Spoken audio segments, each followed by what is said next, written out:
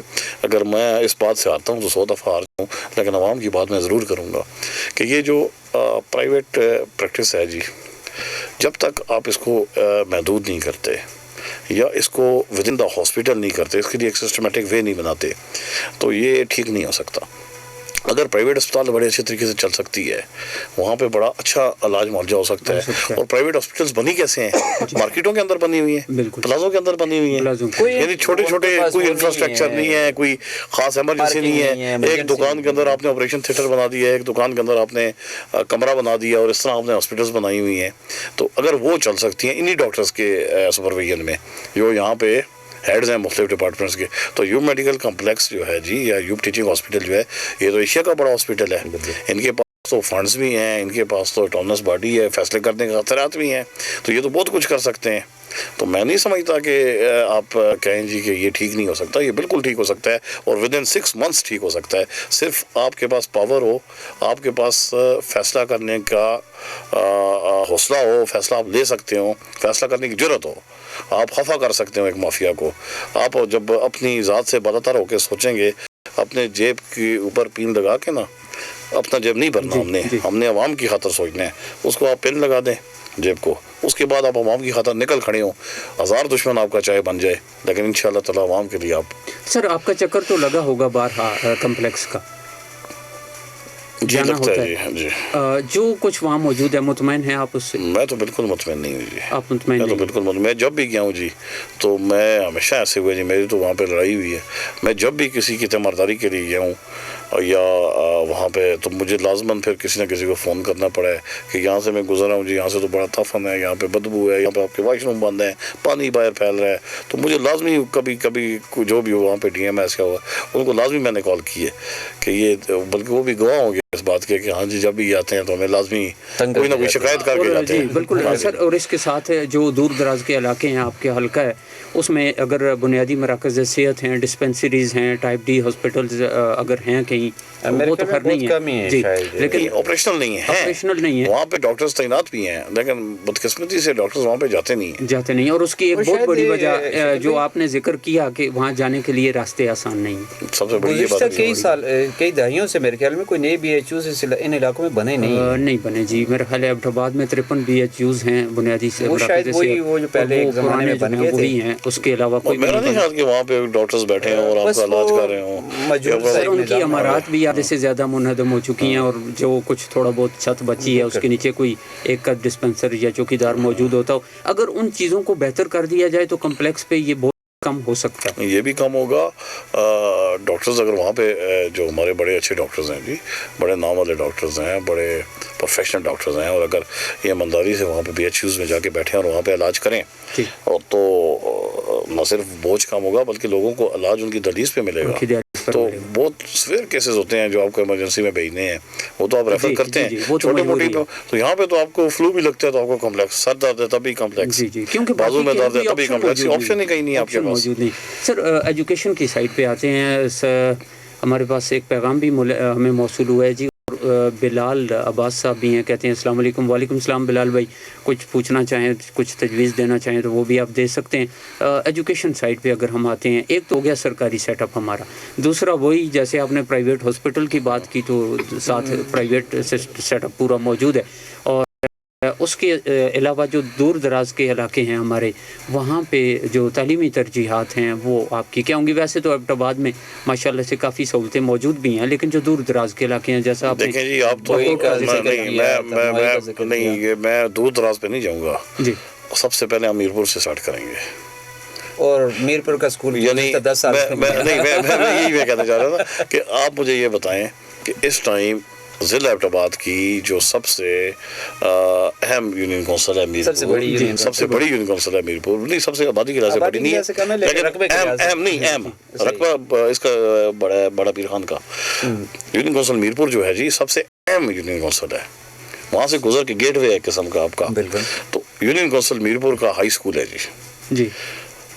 آپ آج high school میں چلے جائیں تو آپ کو آج 2023 میں یونین کونسل میرپور میں ضلع ایبٹ آباد میں بچے جو ہیں وہ کھلے آسمان تلے ہوئے ہیں سردی میں اور تعلیم حاصل کر رہے ہیں. کتنی باعث شرم کی بات ہے جی. کون سا میرپور جہاں سے الیکٹ ہو کے اسپیکر بنا ہے، جہاں سے الیکٹ ہو کے 2 دفعہ آپ کا وزیر اعلیٰ گیا ہے جی، جہاں سے الیکٹ ہو کے آپ کا گورنر بنا ہے، جس کے پڑوس سے ڈپٹی اسپیکر بنا ہے 1 دفعہ، پھر مرزا صاحب ڈپٹی اسپیکر رہے ہیں پڑوس سے جی. تو مجھے بتائیں جی کہ یونین کونسل میرپور کی یہ حالت ہے کہ وہاں پہ ایک ہائی اسکول جو زلزلے میں گر گیا تھا وہ آج تک تعمیر نہیں ہو سکا. اس کے لیے یہ لوگ بول نہیں سکے، اس کے لیے آواز نہیں اٹھا سکے. تو دور دراز بات تو کریں گے تو میں تو سمجھتا ہوں کہ اگر یہاں سے ہم شروع کریں تو پھر ادھر تو اللہ ہی حافظ ہے. سر جن ایک سابق گورنر اور ایک سابق وزیر اعلیٰ کا ذکر آپ کرتے ہیں، وہ ان کے وہ تو ادھر سر پہ بیٹھے ہوتے ہیں ہر وقت، ان کو تو میرپور نظر آ رہا ہوتا ہے. نہیں، میں براہ راست کسی کو وہ نہیں کرتا، تنقید کا نشانہ نہیں بناتا یا کسی کا نام لے کے نہیں. میں اس عہدے کی بات کر رہا ہوں کہ ان عہدوں کی توہین ہے جی، کہ آپ کے منسٹرز یا وہاں پہ جا کے ان منسٹریز کی توہین ہے کہ آپ اتنے اہم عہدوں پہ بیٹھ کے آپ اپنے علاقے کے لیے کچھ نہ کر سکیں. تو یہ باعث شرم ہے. اور مجھے یہ بھی حیرت ہوتی ہے کہ ہم لوگ ان کو لے کے آتے ہیں، ان کو یہ دکھاتے ہیں، وہ پھر ہمیں لالی پاپ دے کے جاتے ہیں اور دوبارہ 5 سال بعد ہم کو دوبارہ یہی چیزیں دکھا رہے ہوتے ہیں. الیکشن کے ٹائم میں ہم پھر ذکر کر رہے ہوتے ہیں. زلزلہ ہوا ہے جی 2005 میں اور اب جا رہا ہے 2023. 18 سال یہ 10 نہیں 18 سال سے یہ اسکول منظم ہے اور 18 سال میں یہ اسکول نہیں بن سکا. تو مجھے یہ بتائیں کہ 18 سالوں میں اگر یونین کونسل میرپور میں اسکول نہیں بن سکا تو مفازات کا کیا حال ہوگا؟ جہاں پہ راستے نہیں ہیں ادھر کیا حال ہوگا؟ یہاں پہ تو آپ کا 10 دفعہ دن میں ای ڈی او آتا ہے, ڈی او آتا ہے, سیکرٹری ایجوکیشن آ سکتا ہے, آپ کے سی ایم 10 دفعہ یہاں سے گزر کے جاتے ہیں. ابھی بھی مجھے پتہ چلا ہے کہ وہ نگران ہمارے سی ایم کل پرسوں یہاں پہ تشریف لے کے آئے تھے, بلکہ وہ آئی میرپور کے. یونین کونسل میرپور سے ان کا تعلق ہے جو ابھی ہمارے نگران سی ایم ہے. اگر اب بھی ہمارا یہ اسکول ہائی اسکول وہ نہیں بناتے تو میں تو سمجھتا ہوں جی کہ اس کے بعد تو اللہ ہی حافظ ہے. اختیارات نہیں ہیں, اگر وہ بنا نہیں بھی سکتے تو ان چیزوں کا راستہ صاف کر سکتے ہیں. اختیارات ہیں جی, وہ پرانی انٹرم گورنمنٹ یہ نہیں ہے, یہ جو پرانی سیٹل گورنمنٹ گورنمنٹس کو پراپر اختیارات دیے گئے تھے اسمبلی میں 2 وہ کر کے امینڈمنٹس کر کے. سر مجھے ایک چیز نہیں سمجھ آئی کہ اس کے ساتھ یہ ظاہر ہے ایرا کے ایک پروجیکٹ کا حصہ تھا گورنمنٹ ہائی اسکول میرپور جو تھا, میں نے یہ اس پہ کام کیا تھا جی. میں یہ ایرا سے صوبائی حکومت کو منتقل ہو گیا. اچھا, وہ جب ایرا ظاہر ہے ہاں وہ جب وہ ختم ہوا وہ ڈیزالو ہوئی تو یہ پھر فائل جو ہے ساری تقریباً عمارات اکثریت جو عمارات ہیں وہ اسکولز وغیرہ بن گئے تھے. یہ کیوں رہ گئی رہتی؟ بس یہ پھر ہماری بدقسمتی کہہ لیں یا ہماری نیگلیجنسی کہہ لیں یا پھر ہمارے اندر کوئی فرق ہوگا. ہم تو وہ یونین کونسل ہے نا جی جس کو کبھی اٹھا کے آپ شیروان کے ساتھ لگا دیتے ہیں, کبھی بکوٹ کے ساتھ لگا دیتے ہیں. ہمارا تو جو ہمیں تو وہاں پہ آپ نہیں چھوڑتے, تو مجھے یہ بتائیں کہ وہاں سہولیات ہمیں کیا دیں گے یہ. اور جو دوسری آپ نے بات کی تھی صوبے پورے میں ہم چاہتے ہیں جی کہ یہ اسکول جو ہیں ان میں یکساں نصاب تعلیم ہو اور جو پرائیویٹ سیکٹرز ہیں اسی لیول پہ جو سرکاری اسکولز ہیں. اب مجھے بتائیں کہ ایک پرائیویٹ ٹیچر کی تنخواہ جو ہے جی وہ 25, 30, 40 ہزار روپے ہے. بہت ریئر جو چھوٹے اسکول ہیں وہ بھی 20-25 ہزار روپے دیتے ہوں گے. سر 5-7 ہزار سے کام شروع چلتا ہے. اور مجھے یہ بتائیں کہ سرکاری ٹیچرز کی تنخواہ کیا ہے جی؟ وہ تو تقریباً مجھے یہ بتائیں کہ اگر سرکاری سٹارٹنگ ٹیچرز کی تنخواہ 50+ ہوگی بالکل, اور وہ 1.5-2 لاکھ روپے تک جاتی ہے, تو جب ان کی تنخواہ زیادہ ہے, ان کے پاس وسائل زیادہ ہیں, ان کی بلڈنگ کشادہ ہے, یہ تو مارکیٹوں کے اندر بنے ہوئے اسکولز ہیں وہ اگر چل سکتے ہیں اور گھروں کے اندر اسکول جو ہیں وہ پوزیشنز لے سکتے ہیں. وہی پھر میں بات کروں گا پرائیویٹ ہاسپٹلز والی, تو سرکاری اسکول کیوں نہیں پوزیشنز لے سکتے جی؟ صرف نیگلیجنسی ہے, توجہ نہیں ہے, عدم توجہ ہے, گورنمنٹ کی دلچسپی نہیں ہے.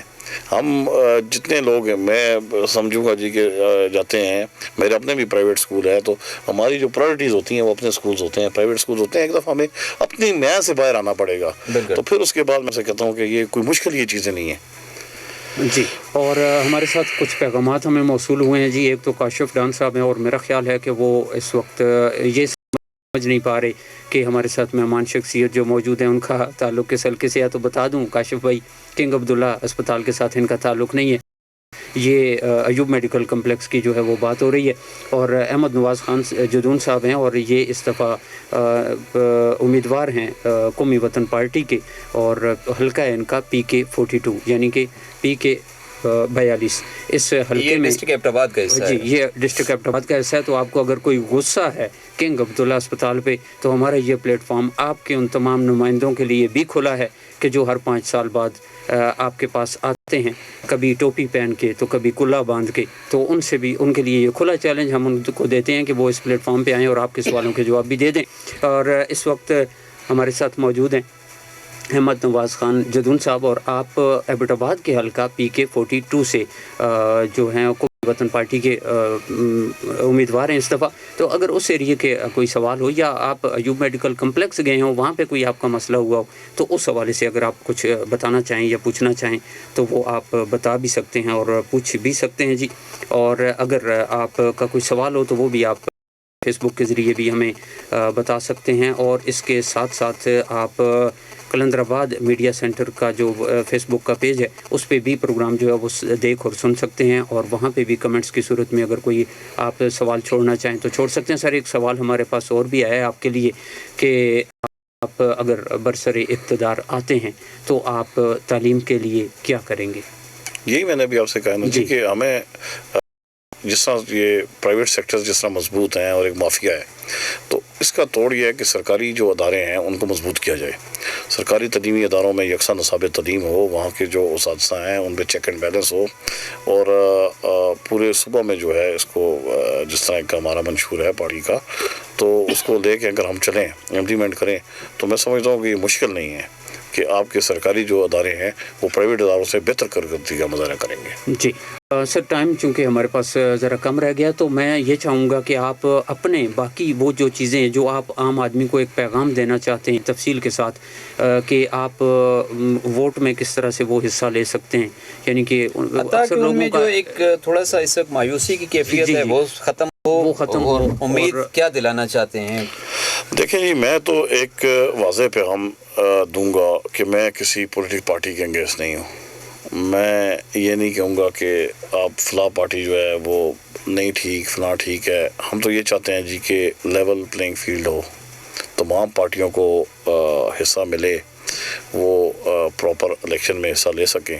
آج کل جو یہ افراتفری بنی ہے میں تو اس کو کنڈیم کروں گا جی, اور میں سمجھتا ہوں کہ ہمیں عوام جو ہے, اصل جو سرچشمہ ہے جی, طاقت کا چشمہ وہ عوام ہے, اور عوام اپنا بلا تھے, ان کو پتہ اچھا کیا ہے برا کیا ہے, تو عوام کو ہی ڈیسائیڈ کرنا چاہیے کہ انہیں کس کو منتخب کرنا ہے.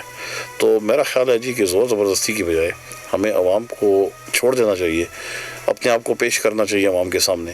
اگر عوام سمجھتی ہے کہ آپ ان کے لیے بہتر ہیں تو آپ کو الیکٹ کریں گے, اگر وہ سمجھتے ہیں کہ آپ سے کوئی اور بہتر ہے تو اس کو الیکٹ کریں گے. میں اپنی طرف سے ایک پیغام ضرور دوں گا جی, کہ میرا جو ذاتی طور پہ پولیٹکس میں آنے کا جو ایک مقصد ہے وہ یہ ہے جی کہ ہم عوام کی کوئی صحیح معنوں میں خدمت کر سکیں. یہ آج جو ہمارے بزرگ ہیں, اس دن بھی بات ہو رہی تھی کہ 60-70 سالوں سے ووٹ دیتے آ رہے ہیں. ہمارے نوجوان بھی گزشتہ 5-10 سال سے 15 سال سے ووٹ دے رہے ہیں. تو ایک دفعہ میں یہ آپ کے اس پلیٹ فارم سے ان سے اپیل کروں گا کہ ایک دفعہ آپ ہمیں آزمائیں, ایک دفعہ ووٹ دیں. سر اس پہ مزید بات کرتے ہیں, کالر ہیں ہمارے ساتھ. السلام علیکم. وعلیکم السلام جی, کون بول رہے ہیں؟ ہلو جی, آپ سے گزارش کہ اگر کال کرتے ہیں تو اپنی توجہ فون کی جانب رکھا کریں, تاکہ جو بات آپ کہنا چاہ رہے ہوں, جو سوال یا کوئی تجویز دینا چاہ رہے ہوں تو وہ آپ آسانی سے دے سکیں. اور کال کرنے سے پہلے اپنی توجہ فون. السلام علیکم جی, آپ کی کال ڈراپ ہو رہی ہے, شاید سگنل کا ایشو ہوگا آپ کے پاس. جی سر, آپ اپنی بات جاری رکھیں. تو میں یہ کہہ رہا تھا جی کہ ایک دفعہ آپ ہمیں موقع دیں. اگر میرے دل میں جو ہے, میں جس طرح ایک پلان لے کے آیا ہوں اور جس طرح میں ڈیلیور کرنا چاہتا ہوں, تو مجھے اس کے لیے یہ سپورٹ چاہیے عوام کی, اور مجھے اس کے لیے عوام کی سپورٹ سے مجھے وہاں پہ یعنی پڑے گا. اسمبلی کے اندر بیٹھ کے آپ بہتر طریقے سے نمائندگی بھی کر سکتے ہیں اور مسائل بھی کر, کیونکہ پھر آپ کے اپنے قلم کے اس میں طاقت ہے. اگر ہم خود اسمبلی میں نہیں بیٹھے تو ایک سوال ہے نا جی کہ آپ باہر سے کیوں نہیں کرتے جی. تو باہر سے دیکھیں, طاقت میرے ہاتھ میں نہیں ہے, پھر میرے ہاتھ میں اختیار نہیں ہے. میں صرف نعرے لگا سکتا ہوں, بالکل. میں آپ کے ساتھ اٹھ کے باہر روڈ پہ جا سکتا ہوں, میں آپ کے لیے مارے کھا سکتا ہوں, میں جیل جا سکتا ہوں, میں اپنی قلم کی طاقت سے آپ کی آواز اوپر پہنچانے کی کوشش کر سکتا ہوں, لیکن اس مسئلے کو حل کرنے کا اختیار میرے ہاتھ میں نہیں ہے جی. میں آپ کو نوکری نہیں دے سکتا, میں اسپتال کو ٹھیک نہیں کر سکتا, میں اسکول کے استاد کو جا کے نہیں پوچھ سکتا کہ آپ یہاں پہ کیوں نہیں بیٹھے, میں ایک تھانے دار کو نہیں پوچھ سکتا کہ آپ اس بندے کے ساتھ ظلم کیوں کر رہے ہو. لیکن جب میرے ہاتھ میں اختیار ہوگا تو میں جا کے اسکول کے استاد کو پوچھ سکتا ہوں کہ آپ میرے بچے کو, میرے بیٹے کو, میرے بانجے کو اچھی تعلیم کیوں نہیں دے رہے, آپ اسکول کیوں نہیں آ رہے. ایک تھانے دار کو میں پوچھ سکتا ہوں کہ آپ اس خطے کے ساتھ ناانصافی کیوں کر رہے ہیں. میں وہاں پہ ایک ڈاکٹر کے ساتھ جا کے اس کو یہ پوچھ سکتا ہوں کہ آپ جب میرے بچوں کے, میرے عوام کے ٹیکس سے تنخواہ لیتے ہو تو آپ میری عوام کو علاج کی سہولتیں کیوں نہیں دے رہے, آپ وہاں پہ ہاسپٹل میں موجود کیوں نہیں ہو, آپ کلینک میں موجود ہوتے ہو اپنے ٹائم پہ, تو آپ ہاسپٹل میں کیوں نہیں آتے. میں وہاں پہ جا کے یہ سوال کر سکتا ہوں اور میں ان سے پھر پوچھ سکتا ہوں, میں اپنی عوام کے لیے آواز جو ہے وہ بلند کر سکتا ہوں, اور وہاں پہ میرے ہاتھ میں اختیار ہے کہ اگر کوئی میری عوام کے ساتھ زیادتی کرے گا تو ہم اس کو ہائر اینڈ فائر کر سکتے ہیں. میں اپنی عوام کو نوکریاں دے سکتا ہوں, میں اپنے بچوں کے مستقبل کے لیے جو میری سوچ ہے, میری پلاننگز ہے, میں وہ کر سکتا ہوں. میرے ہاتھ میں ایک اختیار ہوگا. لیکن اگر میں بے اختیار ہوں تو میں کچھ بھی نہیں کر سکتا, میں جسٹ باتیں ہی کر سکتا ہوں, میں خواب ہی دیکھ سکتا ہوں اور دکھا سکتا ہوں. تو صرف ایک دفعہ ہمیں موقع ملے تو انشاءاللہ تعالی یہ جو مسائل ہیں ان کو کافی حد تک میری بڑے موٹیوز ہیں جی, میری بڑی ایک وسیع سوچ ہے. میں اپنی ذات کے لیے سیاست نہیں کر رہا. میں لندن رہا ہوں, میں لندن سے واپس آیا ہوں. اگر میں واپس نہ آتا تو یہ بھی ایک بات ہے نا جی کہ زمینیں اور یہ وہ, تو میرے پاس آج سے دگنا تگنا زمینیں ہوتی ہیں, میرے اتنے کرائے ہوتے ہیں, میں بیٹھ کے ایک شنشاؤں کی طرح کھا رہا ہوتا ہوں. مجھے ضرورت نہیں تھی یہاں پہ وہ کرنے کی. میں یہاں پہ واپس آیا ہوں, میں نے اپنی زمینیں بیچی ہیں تو اس عوام کے لیے, اس قوم کے لیے یہ قربانیاں دی ہیں کہ میں ان کے لیے کچھ کر سکوں. اور حلفاً میں آپ سے یہ کہتا ہوں کہ اگر مجھے اپنی ذات کی سیاست کرنی ہوتی تو جتنے بڑے اجتماعوں سے میں خطاب کر کے آیا ہوں, جتنے بڑے بڑے کراؤڈز کے ساتھ میں نے خطاب کیا, میں تو سمجھتا ہوں کہ یہ ہزارے سے کوئی بندہ آج تک اتنے بڑے کراؤڈز کے ساتھ جا کے خطاب نہیں کر پایا ہوگا. میں تو پورے پاکستان کے اندر, مجھے تو یہ بھی اعزاز حاصل ہے کہ محترمہ بے نظیر بھٹو کی شہادت جب ان کی جو وہ برسی تھی اس کے موقع پہ لڑکانہ میں بھی جا کے میں نے خطاب کیا ہے. میں نے تو فیصلہ ملتان میں ہر جگہ میں جا کے, مطلب ہے کہ لاکھوں لوگوں کو میں نے وہ کیا ہے, ایڈریس کیا ہے. اور میں لیکن میں یہ چاہتا ہوں کہ میں اپنے ہاتھ سے کچھ کر سکوں, اس قوم کے لیے کچھ کر سکوں, اپنے بچوں کے لیے کچھ کر سکوں. بس یہ میرا ایک خواب ہے, یہ میرا ایک موٹیو ہے. اور ابھی جب میں عمرے پہ گیا تھا تو میں بیٹھا تھا خانہ کعبہ میں, تو وہاں پہ جا کے میں بھول گیا تھا سیاست. یہاں سے جاتے ہوئے میں نے ان سے کہا تھا جی کہ میں وہاں سے جا کے آغاز کروں. وہاں جا کے یقین کریں میں بھول گیا تھا, وہاں کا ماحول ہی کچھ اور ہوتا ہے. تو ایک دن صرف میں وہاں پہ بیٹھا تو جبل رحمت کی طرف میں دیکھ رہا تھا, تو دیکھتے دیکھتے میرے ذہن میں یہ یاد آ گیا کہ یہ سیاست کے والے سے. تو میں نے کہا یا اللہ آپ کو تو پتہ ہے کہ میں سیاست کیوں کرتا ہوں, اگر میری قوم کو نہیں پتا, میری عوام کو نہیں پتا, میرے لوگوں کو نہیں پتا, یا اللہ آپ کو تو پتہ ہے کہ میں کیوں کرنا چاہتا ہوں. تو یا اللہ جی میں ہار جاؤں, میں 10 دفعہ ہار جاؤں, میں 100 دفعہ ہار جاؤں, لیکن میں میرا ضمیر مطمئن ہے, میرا دل مطمئن ہے کہ جب قبر میں مجھ سے سوال ہوگا کہ تمہیں دنیا میں پیدا کیا تھا, تم نے کیا کیا, تو میں یہ تو نہیں کہوں گا کہ میں نے کھایا پیا, بچوں کو بڑا کیا, ان کو جوان کیا, ان کی شادیاں کی اور مر گیا اور قبر میں آ گیا مجھے آپ کے سامنے. کم از کم میں یہ جواب دے سکوں گا کہ میں نے جدوجہد ضرور کی ہے جی, میں نے اس قوم کو جگانے کی کوشش کی ہے جی, میں نے ان کے اندر اپنی آواز پہنچانے کی کوشش کی ہے. انہوں نے نہیں اعتماد کیا تو اس میں میرا کیا قصور. جی کاشف بھائی, آپ ذکر کر رہے ہیں, شاید ان کی ذہنی ہم آہنگی آپ سے بہت ہے. جس سوال جیسے ہی وہ ان کا آتا ہے تو آپ اسی بات پہ خود چلے جاتے ہیں, جواب دے رہے ہیں ساتھ ساتھ. اور کاشف بھائی آپ نے ذکر کیا کہ سیاسی شو کر رہے ہیں تو باقی لوگوں کو بھی, تو ہمارے دروازے ہر ایک کے لیے کھلے ہیں. وائٹل ایف ایم کو ویلکم کرتا ہے, اگر وہ آنا چاہیں, اگر ان کے پاس کچھ ہے بتانے کے لیے تو وہ آئیں گے. اگر ہم ان کی منتیں بھی کرتے رہیں, اگر ان کے پاس کچھ نہیں ہے یا پھر کچھ بھی وقت گزار چکے ہیں تو وہ کبھی بھی نہیں آئیں گے. ایک آپ کی بھول ہے کہ ان لوگوں کو ہم بلائیں گے اور وہ آ جائیں گے. بہرحال ہم ہر ایک کے ساتھ رابطہ ضرور کریں گے, ایک دفعہ ہمارا فرض بنتا ہے. اور آج کا جو پروگرام ہے اس میں ہمارے ساتھ موجود ہیں احمد خان جدون صاحب, اور آپ قومی وطن پارٹی سے خیبر پختونخوا کا حلقہ 4242 اس سے آپ امیدوار ہیں. اور ہمارے جتنے بھی سننے والے ہیں اس میں اگر آپ کا اس حلقے سے تعلق ہے تو احمد نواز خان صاحب جو ہیں انہوں نے اپنا موقف آپ کے سامنے رکھا ہے, اور آپ ان کے موقف سے بھی آگاہ ہو گئے ہیں, اور ان کا ایک منشور بھی کہہ سکتے ہیں کہ وہ, لیکن ابھی بہت باتیں ایسی ہیں جو وہ کرنا چاہتے ہیں لیکن وقت کی کمی جو ہے اس کے باعث وہ آپ تک نہیں پہنچا رہے. انشاءاللہ تعالی دوبارہ الیکشن سے پہلے کوشش کریں گے, اگر ان کی مصروفیات بہت زیادہ نہ بڑھ گئی تو ایک دفعہ پھر ان کو دعوت دیں گے, کیونکہ بہت سے حلقوں میں ہو کے آئیں گے اور وہاں کے مسائل بھی دیکھ کے آئیں گے تو پھر اور زیادہ بہتر انداز میں بتا سکیں گے. سر آپ کے دروازے حلقے کے عوام کے لیے ہمیشہ کھلے ہیں؟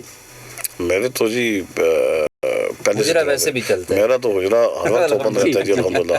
اور میں نے آپ سے کہا نا جب میں بہت چھوٹا تھا تو ہم دفتر کھول کے بیٹھ گئے تھے, تو اب تو ماشاءاللہ حجرے میں ہم بیٹھے ہیں, میں ہوں بڑے بھی ہو گئے ہیں, کچھ سمجھ بھی آ گئی. اب تو 40s میں جب بندہ چلا جاتا ہے تو وہ کافی کچھ سیکھ بھی لیتا ہے, سمجھ بھی لیتا ہے.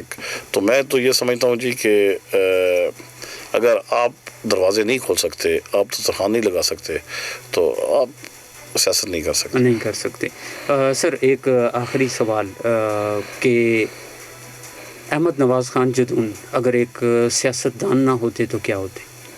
سر آلریڈی میں تو سیاستدان ہی ہوتے پھر بھی میری نیوز پیپرز بھی ہیں، میں ایک صحافی بھی ہوں، آج بھی میرے نیوز پیپرز پرنٹ ہو رہے ہیں۔ زیادہ مزہ کس چیز میں ہے، صحافت میں یا سیاست میں؟ ویسے یہ دونوں شعبے ایسے ہیں کہ ان کی ریٹائرمنٹ کی کوئی بھی عمر نہیں ہے۔ میں آپ کو ایک بات بتاؤں جی، حقیقت میں ان کا چودی دامن کا ساتھ ہے جی۔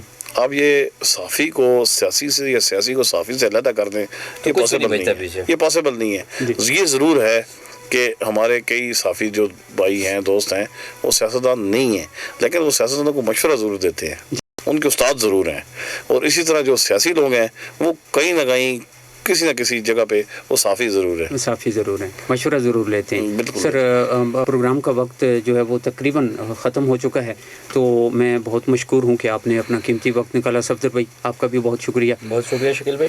چلیں انشاءاللہ صرف ایک آخری گزارش ہے کہ ہمارے ہاں جو سب سے بڑی خرابیوں کی جو جڑ ہے وہ جمود ہے، یہاں خاندانی اجارہ داریاں بن جاتی ہیں۔ ان اجارہ داریوں کو توڑنے کا طریقہ کار یہی ہے کہ نئے لوگوں کو آزمائیں۔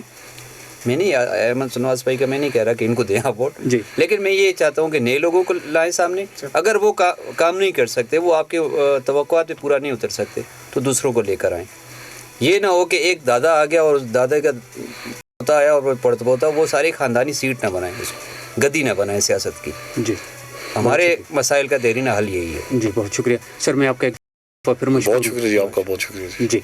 پروگرام آپ سن رہے تھے جی عوام کی آواز، اور آج کے ہمارے مہمان تھے قومی اسمبلی کے حلقہ PK42 قومی وطن پارٹی کے امیدوار ہیں، اور احمد نواز خان جدون صاحب۔ انہوں نے اپنا موقف آپ کے سامنے رکھا ہے، بہت سے مسائل پہ ان کی بڑی گہری نظر ہے، بہت سے حلقوں میں وہ گئے ہیں اور ان چیزوں کو نوٹ کر لیا ہے انہوں نے کہ جن کے حل کے لیے وہ انشاءاللہ تعالیٰ کوشش جو ہے وہ آگے چل کے کرتے